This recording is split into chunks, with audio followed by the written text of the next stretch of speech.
지하 700m에서 세랩 3명이 69일을 버텼습니다. 그런데 더 놀라운 건 그걸 가능하게 만든 사람이 대단한 구조 전문가가 아니라 현장을 책임지던 작업반장 루이스 우르수아였다는 사실입니다. 어떻게 한 사람이 모두가 공포에 무너질 수 있는 상황에서 사람들을 하나로 묶을 수 있었을까요? 2010년 칠레 산호세 광산 붕괴 사고. 처음엔 누구도 그들이 살아있을 거라고 확신하지 못했습니다. 갱도는 무너졌고 바깥과의 연결도 완전히 끊겼죠. 하지만 작업반장 우르수아는 그 절망적인 공간에서 자신이 책임자로서 가장 먼저 해야 할 일을 정확히 알고 있었습니다. 살아남는 데 필요한 건 막연한 기적이 아니라 질서였던 겁니다. 그는 식량을 무조건 나눠 먹게 하지 않았습니다. 극도로 제한된 음식과 물을 통제하면서 모두가 버틸 수 있는 기준을 세웠습니다. 누가 얼마나 먹는지, 누가 언제 움직이는지, 그리고 누가 어떤 일을 맡을지 명확히 나눴죠.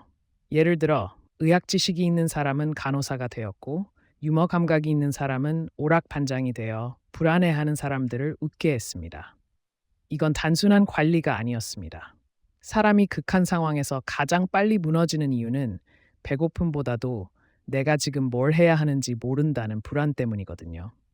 최근 여러 과학 연구에서도 밝혀진 사실인데, 위기 상황에서 집단이 살아남으려면 개인의 뛰어난 능력보다 명확한 역할 분담과 의사결정 구조가 훨씬 더 중요합니다. 칠레 광부들의 사례가 바로 그 현실판이었던 셈이죠. 우르수아는 리더란 앞에서 소리치는 사람이 아니라 혼란 속에서 기준을 만들어주는 사람이라는 걸 보여줬습니다. 여기서 진짜 놀라운 게 있습니다. 그들은 단지 먹고 버틴 게 아니라 시간을 버텼습니다. 지하에서는 낮과 밤의 구분이 흐려지기 쉽죠. 그래서 우르수아는 일과표를 만들고 식사 시간을 정하고 심지어 종교 행사와 운동 시간까지 넣었습니다. 이건 단순한 습관이 아니라 정신을 지키는 생존 장치였습니다. 전문가들 역시 재난이나 격리 환경에서는 밥을 먹고 잠을 자는 시간의 규칙이 우울과 무기력을 막는 최고의 백신이라고 말합니다. 사실 광부들 사이엔 갈등도 있었습니다. 누군가는 불안해서 예민해졌고 누군가는 희망을 놓아버리기도 했죠. 그런데 우르수아는 그 감정을 억지로 억누르려 하지 않았습니다. 대신 공동체 안에서 서로가 무너지지 않도록 붙잡아주는 규칙을 유지했습니다. 이게 정말 중요한 이유는 재난에서 사람을 살리는 건 초인적인 용기가 아니라 반복 가능한 일상이기 때문입니다. 매일 같은 시간에 일어나고 같은 방식으로 나누고 같은 약속을 지키는 것. 그 단순한 행동이 거대한 공포를 조금씩 밀어냈습니다. 구조가 시작된 뒤에도 기적은 한 번에 오지 않았습니다.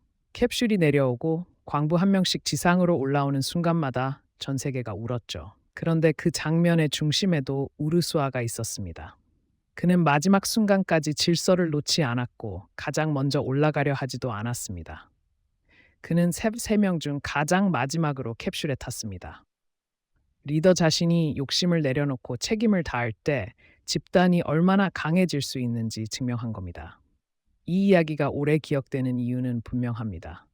우리는 흔히 생존을 근력이나 운의 문제라고 생각하지만 실제로는 훨씬 더 인간적인 것들, 즉 규칙, 역할, 신뢰, 그리고 서로를 포기하지 않는 태도가 사람을 살립니다.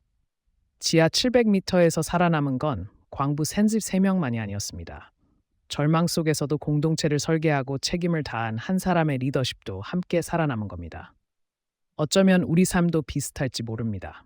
삶이 갑자기 무너질 때 우리에게 가장 필요한 건 거창한 해답이 아니라 오늘 하루를 묵묵히 버틸 수 있게 해주는 작지만 단단한 질서일지도 모릅니다.